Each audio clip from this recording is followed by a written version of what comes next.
नमस्कार, मेरा नाम है विक्रम सिंह और आप देख रहे हैं आंगनवाड़ी बहनों का पसंदीदा चैनल आईसीडीएस न्यूज़। बहनों, आज की खबरों में आगे बढ़ने से पहले मंत्रियों का, नेताओं का यह काला सच जरूर सुन लीजिए। यह खबर देखिए कि मंत्री के भाई को डीएम ने ईडब्ल्यूएस का बताया पात्र। पहले तो आप यह समझ लीजिए कि यह ईडब्ल्यूएस क्या चीज़ है।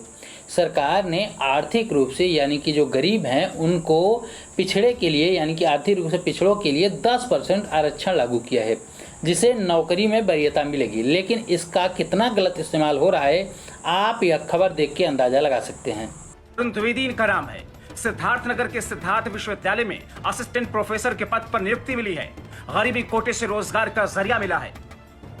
कुल मिलाकर अरुण गरीब हैं। हालांकि सिद्धार्थनगर के इटवा विधानसभा से विधायक और यूपी सरकार में बेसिक शिक्षा मंत्री का कार्यभार संभाल रहे डॉक्टर सतीश द्विवेदी के ये भाई हैं। अब ऐसी स्थितियां बनी हैं तो वाकई गरीबी के आभामंडल के 4 चांद तो लगेंगे ही, वो खुद पर ही इतराएंगे ही, खुश तो होंगे ही, क्योंकि एक मंत्री के भाई ने सहर्ष स्वीकार किया, बाकायदा दस्तावेज दिया, आधिकारिक तौर पर सबूत पेश कर गरीबी कोटे पर नियुक्ति पाई। तो एक तरफ जहां गरीबों को यह प्रमाण पत्र बनवाने में महीनों लग जाते हैं, फिर भी शायद ही बन पाए, लेकिन मंत्री के भाई को इसका लाभ मिल गया और नौकरी भी मिल गई।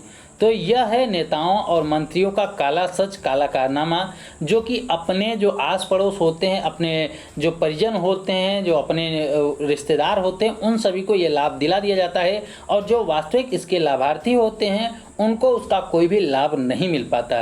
तो आप इस खबर के बारे में अपनी राय कमेंट में ज़रूर बताइएगा। अब आइए आपको आगे की खबरों की तरफ ले चलते हैं। आपकी स्क्रीन पर एक ट्वीट दिख रहा होगा जो कि BJYM की तरफ से ट्वीट किया गया है कि आंगनवाड़ी और आशा कार्यकर्ताओं को मेडिकल किट वितरण की गई। मेडिकल किट में क्या क्या था कि थर्मल गन था, ऑक्सीजन मीटर था, भाप मशीन थी, मास्क था, सैनिटाइजर था, ग्लव्स आदि वगैरह शामिल थे। आपकी स्क्रीन पर नीचे कुछ तस्वीरें वगैरह भी दिख रही होंगी जहाँ पर भाप मीटर वगैरह था, भाप देने की मशीन वगैरह थे, उसके बाद थर्मल स्कैनिंग के लिए मशीनें वगैरह हैं, ग्लव्स वगैरह, ये सारी चीज़ें व्यवस्था की गई। ये सब चीज़ें दी गई है कि ये सब चीज़ें जो हैं मध्य प्रदेश में दी गई हैं। तो आप लोग जल्दी से कमेंट करके बताइए कि क्या आप में से किसी भी आंगनवाड़ी आशा कार्यकर्ता को मध्य प्रदेश की जो बहनें देख रही हैं, हमें बताएं कि क्या आप लोगों को किसी में से एक को भी मिल पाया है या फिर नहीं मिला है। कमेंट में यस या फिर नो जरूर बताइएगा। एक प्रारूप जिसे आंगनवाड़ी और आशा बहनों के साथ साथ देश के सभी राज्यों के जो जितने भी लोग हैं वीडियो को देख रहे हैं, सभी लोगों को जानना समझना चाहिए, क्योंकि भारत सरकार की तरफ से एक चीज़ जारी की गई है। ये चीज़ जो आपदा प्रबंधन की तरफ से जारी किया गया, जो कोरोना महामारी चल रही है उसको जारी किया गया है कि अगर इसमें किसी की भी मृत्यु होती, किसी भी परिवार के किसी सदस्य की मृत्यु होती है तो उसके घर वालों को जो है कुछ पैसे वगैरह दिए जाएंगे। उसके लिए एक फॉर्म है, उसका प्रारूप है, तो आपको उसके लिए कैसे आवेदन करना है, अगर क्योंकि आपके आसपास भी ऐसी घटनाएं हो जाती हैं तो आपको उसके लिए समझा देना है कि ऐसी प्रावधान सरकार की तरफ से किया गया है। इसलिए सभी लोगों को इस लेटर को ध्यान से समझना चाहिए। आपके स्क्रीन पर दिख रहा होगा कि सेवा में उप जिलाधिकारी को लेटर लिखा जाएगा, जनपद का नाम यहाँ पर भर देना है, लिख देना है। उसके बाद महोदय राज्य आपदा मोचन निधि, जिसको हम शॉर्ट में इंग्लिश में बोला गया है SDRF, उसके बाद राष्ट्रीय आपदा मोचक नीति यानी कि NDRF, इसके अंतर्गत सहायता राशि के लिए आवेदन है ये। तो आवेदन में क्या लिखा जाएगा कि उपयोग विषय के संबंध में कहना है कि राज्य आपदा मोचन निधि या फिर राष्ट्रीय आपदा मोचन निधि के अंतर्गत आपदा के कारण मृत्यु होने की दशा में, आपदा मानी कि ये जो कोरोना महामारी चल रही है इसको हम आपदा का नाम दिया गया है, तो आपदा के कारण मृत्यु होने की दशा में सरकार के द्वारा 4 लाख की सहायता राशि मृतक के परिवार को देने का प्रावधान किया गया है। इसके लिए पत्रांक संख्या वगैरह जारी करके बताया गया था। दिनांक 8 अप्रैल को 2015 के क्रम में ये लेटर जारी करके बताया गया है कि किसी भी आपदा में किसी की मृत्यु होती है तो उसके परिजनों को 4 लाख रुपए की राशि दी जाएगी। तो भारत सरकार और प्रदेश सरकार ने कोरोना वायरस के द्वारा उन्मुख कोविड-19 वैश्विक महामारी को आपदा घोषित किया है। इसको आपदा घोषित कर दिया गया है, इसलिए इस आपदा में भी अगर किसी की मृत्यु होती है तो उसके परिवार वालों को 4 लाख की जो राशि है वो दी जाएगी। उसके तहत नीचे फॉर्म आपको भरना है कि मैं जो आवेदन कर रहा है पुत्र पुत्री या फिर पत्नी जो भी हो, यहाँ पर सिलेक्ट कर लेना है। उसके बाद निवासी अपने जगह का नाम बता देना है। आपको सूचित करने के साथ साथ सविनय निवेदन करता हूँ या फिर करती हूँ कि मेरे या फिर मेरी जो भी रिश्तेदार हैं आपके पति हैं, पिता हैं या फिर बेटा है, बेटी है, जो भी रिश्तेदार लगता है यहाँ पर भर देना है। उसके बाद दिनांक, किस डेट पर उनकी मृत्यु हुई है, कोविड के कारण हुई है, कोविड-19 की वजह से निधन हो गया है, उनका विवरण निम्न प्रकार से है, यानी कि डेट यहाँ पर भर देना है। इसके बाद सारा जैसे हमने आपको बताया वैसे आपको भर देना है। उसके बाद विवरण यहाँ पर भरना है कि आवेदक का नाम, जिसने आवेदन किया यहाँ पर, उसके बाद पिता या फिर पति का नाम, उसके फिर पूरा पता यहाँ पर भरा जाएगा, मोबाइल नंबर, आधार नंबर, उसके बाद मृतक का नाम यहाँ पर भर दिया जाएगा। इसके अलावा कुछ और चीज़ें इसमें बताई गई है, आइए देखते हैं कि क्या बताया गया है। इसमें पिता या फिर पति का नाम, फिर आधार नंबर के बाद यहाँ पर नीचे क्या बताया गया है, मृत्यु का कारण, यहाँ पर मृत्यु का दिनांक भर देना है। उसके बाद मृत्यु का कारण, कौन से कारण की वजह से मृत्यु हुई है।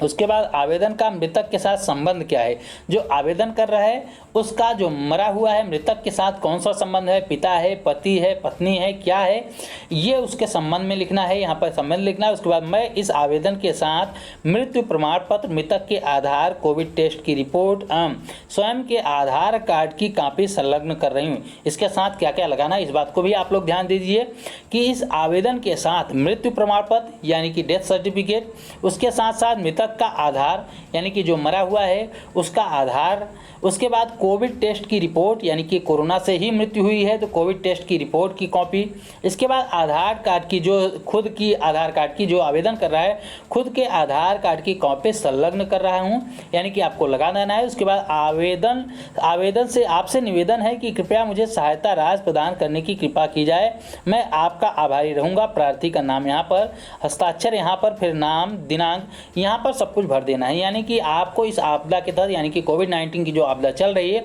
उसके तहत अगर किसी की भी मृत्यु होती है, किसी भी एक व्यक्ति की मृत्यु हो जाती है, चाहे वो आंगनवाड़ी कार्यकर्ती हो, चाहे आशा कार्यकर्ती हो या फिर अन्य नागरिक हो, आम नागरिक हो, किसी की भी मृत्यु होती है, किसी भी परिवार की मृत्यु होती है तो इसके लिए आवेदन कर सकता है। हमने आपको बारीकी से एक एक बात समझा दिया कि आपको लेटर कैसे लिखना है, किसको लिखना है लेटर, ये सारी चीज़ें जो है, क्योंकि भारत सरकार के द्वारा ये आपदा प्रबंधन में बताया गया था, 2015 में एक्ट लाया गया था, कानून लाया गया था, उसमें बताया गया था कि अगर आपदा में किसी की भी मृत्यु होती है तो उसके परिवार वालों को 4 लाख रुपए का सहायता राशि दिया जाएगा। तो कोविड-19 को भी आपदा घोषित कर चुकी है सरकार, तो इसके तहत अगर किसी की मृत्यु होती है उसको भी 4 लाख रुपए मिलने चाहिए और उसके लिए आवेदन करने का जो प्रारूप है हमने आपको बता दिया।